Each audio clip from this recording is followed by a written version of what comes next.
ప్రభునామం పేరిట అందరికీ వందనాలు. ఈ ఉదయకాల సమయాన జీవం కలిగిన దేవుడు ఈరోజు మనకిస్తున్న వాగ్దానం కీర్తనల గ్రంథం 50వ అధ్యాయం 15వ వచనంలో దేవుడు మనందరితో కూడా ఈ ఉదయకాల సమయాన మాట్లాడుతున్నాడు. ఆపద కాలమందు నీవు నన్ను గురించి మొరపెట్టుము, నేను నిన్ను విడిపించదును.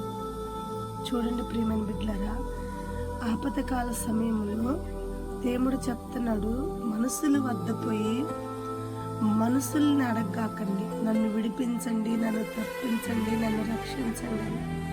దేవుడు అంటున్నాడు, నువ్వు మనుషుల వద్ద ప్రయాసపడి మనుషుల వైపు నీ చేతులు చాపితే దానివల్ల వచ్చే ఆదాయం కన్నా నష్టం ఎక్కువ. కాబట్టి మనుషుల వద్ద కాదు, నిన్ను సృష్టించిన సృష్టికర్తనైన నన్ను గురించి నువ్వు మొరపెట్టు. ఎందుకంటే నువ్వు మొరపెడితే విడిపించగలిగిన దేవుణ్ణి నేనున్నా.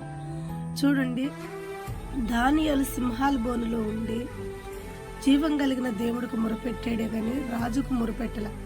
రాజా నన్ను విడిపించు, రాజా ఈ సింహాలు నన్ను చంపేస్తే, రాజా నా అందు కనికరించు, రాజా నాకు సహాయం చేయని రాజును కానీ బంటూతులను కానీ ప్రయాసపడలేదు. వాళ్ళ పాదాల మీద పడలేదు, వాళ్ళ వైపు చూడలేదు, అతని చేతులు వాళ్ళ వైపు చాపలేదు.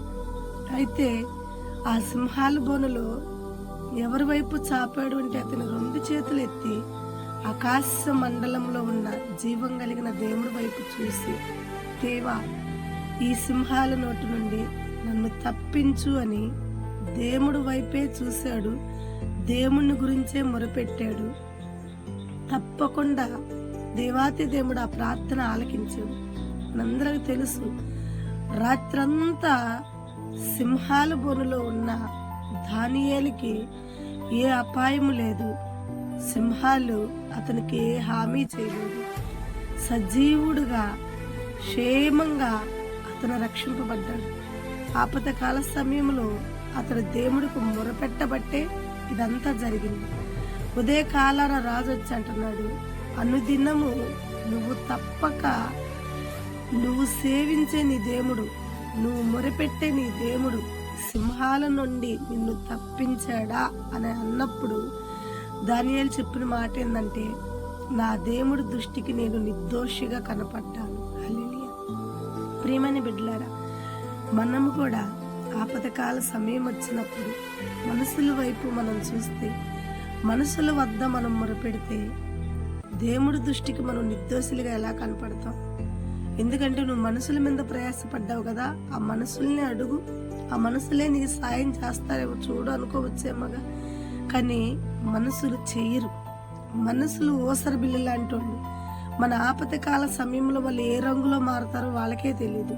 కాబట్టి ఆ మనుషుల వద్ద మనం ప్రయాసపడే కన్నా మనుషుల వద్ద కాకుండా మనల్ని అనుదినము కునకక నిద్రపోక నిత్యము కాపాడుతున్న మన దేవుడు, అనుక్షణము మనం ప్రార్థన చేస్తున్న దేవుడు, మన అక్కర్లు చెబుతున్న దేవుడు, ఆపదకాల సమయంలో ఆయన్ని మనం జ్ఞాపకం చేసుకుని ఆయన గురించి మన ఆపదను ఎత్తిపట్టి ఆయనకు మొరపెడితే తప్పకుండా నువ్వు ఏ స్థితిలో ఉన్నా, నువ్వే పరిస్థితిలో ఉన్నా దేవుడు నిన్ను విడిపిస్తానని ఈ ఉదయకాల సమయాన దేవుడు నీకు మాటిస్తున్నాడు. ప్రియమైన బిడ్డ, నమ్మితే దేవుడు మహిమ చూస్తావు.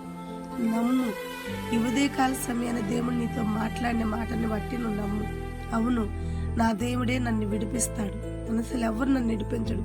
ఈ వ్యాధి నుండి, ఈ రోగము నుండి, ఈ అప్పుల నుండి, ఈ అవమానాల నుండి, ఈ నిందల నుండి, ఈ దురాత్మల నుండి, ఈ చీకటి చెత్తుల నుండి, ఈ భయంకరమైన చేతబడి క్రియల నుండి, నా కుటుంబంలో ఎదురవుతున్న ఈ సమస్యల నుండి, నాకు ఎదురవుతున్న ప్రతి కష్టము నుండి నన్ను విడిపించగలిగింది డాక్టర్లో, వైద్యులో, రాజులో, మంత్రులో, లేక ఈ మనసులో కాదు, కానీ మహిమ కలిగిన దేవుడు మాత్రమే నన్ను విడిపిస్తాడు అని నువ్వు నమ్మి ఆయనకు మొరపెట్టు. తప్పకుండా దేవుడు నీకు ఇచ్చిన వాగ్దాన ప్రకారంగా దేవుడు నిన్ను విడిపించి నిన్ను కాపాడినగాక. ఆమేన్. God bless you. దేవుడు మిమ్మల్ని తప్పకుండా విడిపించును గాక. మీ ఆపదలన్నిటిలో నుండి దేవుడు మిమ్మల్ని తప్పించును గాక. Praise lord.